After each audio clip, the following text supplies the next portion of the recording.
So ito guys, sinecheck namin yung aircon na to. Samsung na inverter. Hindi siya gumagana kanina hindi gumagana yung indoor kanina. Ang may problema kasi yung remote. So ito pinagana ko na. Iinan ko muna siya auto power. Minanwal ko muna siya. Kasi may problema yung remote. So ayan, tinetesting ko na lang. Pero kailangan na lang ito linisin. Kasi madumi yung madumi na yung indoor. So ito yung indoor guys. Hoy, pati ko ba? Tsaka ito madumi. Oh, katinuan. Kuba, sensor. So ayan ang problema. Anin yung remote? Dito guys, ang dumi ng outdoor niya. So linisin muna maigi to para hindi siya mag-high pressure to ng dumi.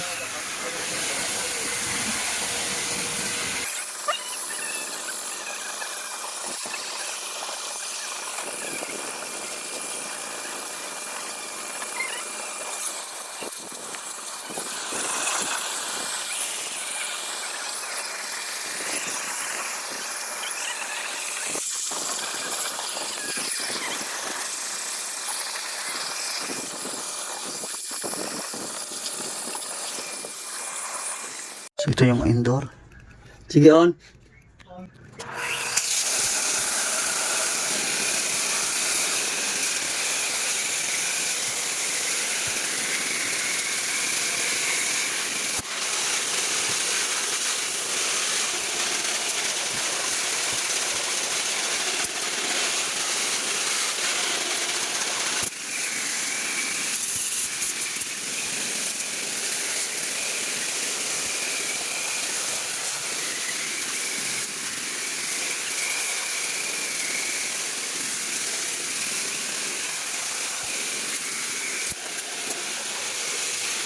Ito pala guys yung sira nung niya, sensor niya.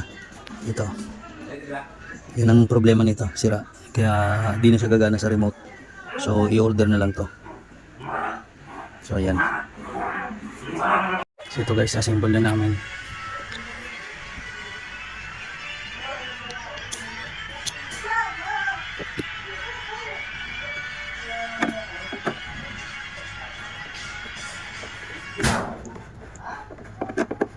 Ayan, malinis na yan.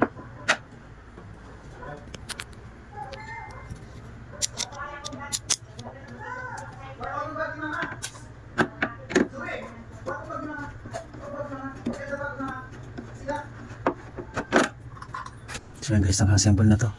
So yung lower na lang ilalagay ko. So ito, ay ano ko na, i-on ko na siya. Pero hindi na gumagana yung remote yan.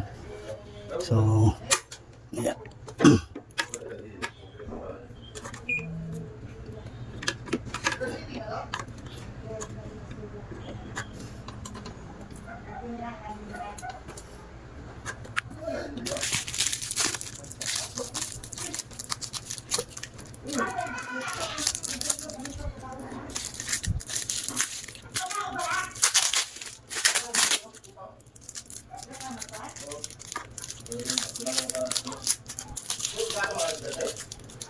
So ayan, bahala na itong remote kaya dito na lang i-ano na lang natin, manual on yun. So naka-auto na lang yan. So ayan, gumana ito guys.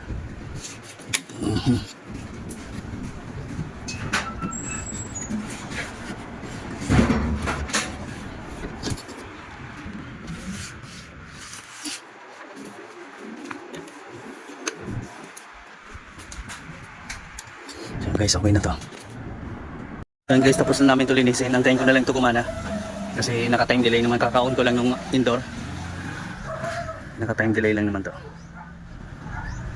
So ito guys, okay na to. Gumana na. Ayan. Gumana na yung outdoor niya.